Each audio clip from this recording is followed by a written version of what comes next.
Some of the major problems we are having in Mauritius for protected areas is land availability.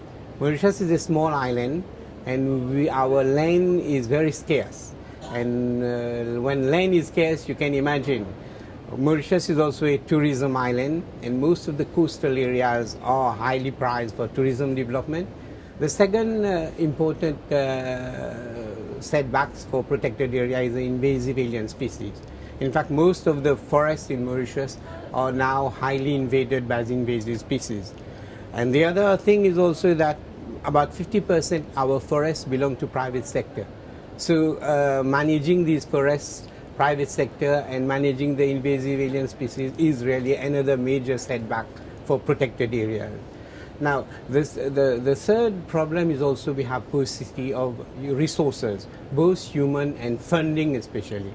You see, in Mauritius, most of the fund is provided by the government. And I think it's high time to seek other source of funding to be able to cope with the management of the protected areas in Mauritius.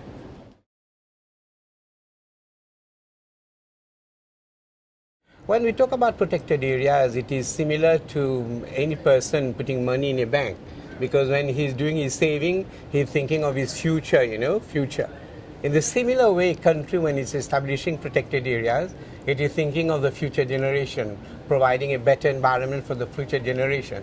But at the same time, protected areas are also areas which help to conserve our biodiversity.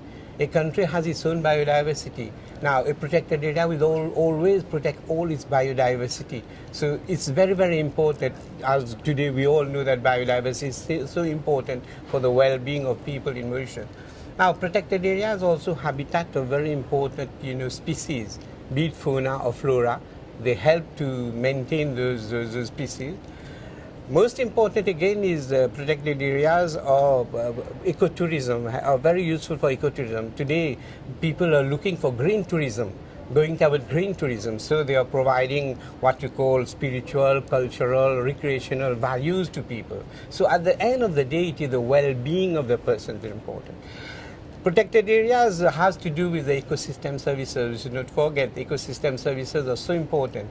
Nowadays, ecosystem services, I mean our water, fresh water, our air, our soil. So all these are being maintained in the protected areas. And finally, I will also say that protected areas are important for research and education. Students could go and see what are the the richness of the countries. And we could carry a lot of research in those protected areas in terms of protecting again those, rare and endemic species.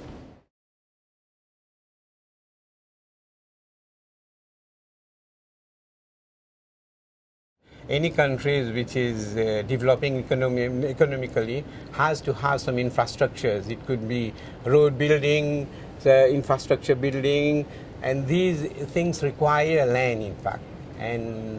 But then most important in the thing is that we have to have what we call a reconciliation between biodiversity and development. So we have to reconcile in such a way that we do development, but at the same time protect the biodiversity. This is what we are talking about, sustainable development. And in Mauritius, we have got what we call a document, sustainable development document, which we have done.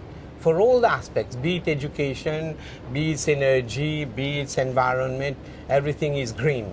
We are trying to work out is green. So it is a strategy already put in action. So we are going for that. We are actually implementing a pan-protected area network project, where again we want to bring private sector people in to help the protection of biodiversity. So these are some of the things which we are already doing. We are doing in Mauritius. Now, we have also got what we call a very proper legal framework to protect biodiversity, which is very important. So when we have, for example, an area rich in biodiversity, we know that protection is primal for that. We are not going to have any other development which is going to, impact on the biodiversity. We have also got what we call institutional collaboration and mainstreaming. Today, biodiversity people is the talk of everyone. everyone is concerned with biodiversity. So we are doing what we call a mainstreaming.